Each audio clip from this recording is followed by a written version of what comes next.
Diyos ko, sana naman po makumbinsi ko si Ma'am Via. Nakuhanin na niya ako para naman makapagtrabaho na ako.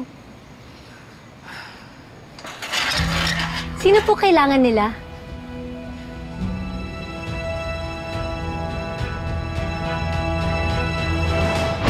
Bunga to ng pagkakamali.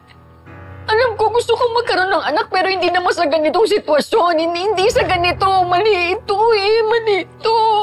Magiging mabuti ang kinabukasan ng anak mo kung kay Sir mo siya iiwan. Iniisip ko pa lang na malalayo sa akin yung anak ko. Hindi ko kakayanin. Babae ang anak mo. May pangalan ka na ba?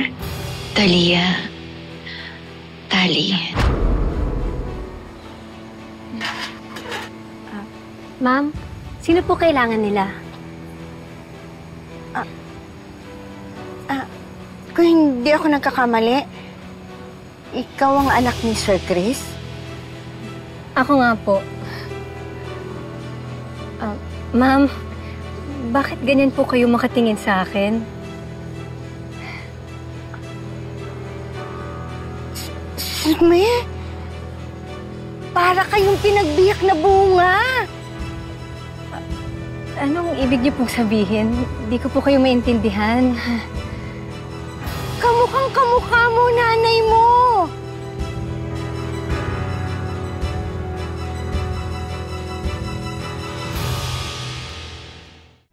Nanay ko? Talaga po? Kilala niyo po ang nanay ko? Asan po siya? Andito po ba siya? Tara po, puntahan po natin siya. Tara na po, please, please. Yung nanay ko. Belle! Ano nangyayari dito?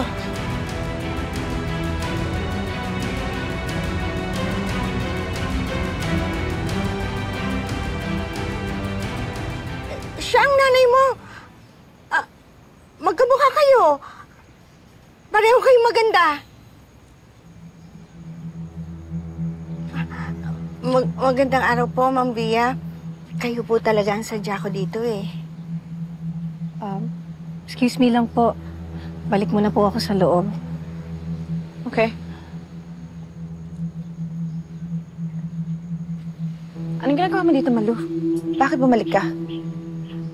Ma'am Via, makikiusap po sana ako sa inyo.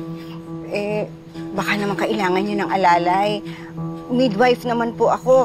Pag nagka-emergency kayo, makakatulong po ako. Nagkausap na kayo ni Chris, di ba? Oo nga po. Pero syempre, iba naman po kayo. Alam niyo naman po na loyal ako sa inyo. Mapagkakatiwalaan niyo po ako.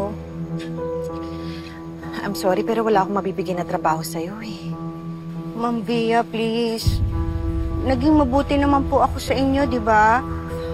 Kami ni Rosel. Hindi ko na lang po kasi alam kung nasaan siya eh. Kayo po ba alam nyo? Sa kanya na lang po ako hihingi ng tulong.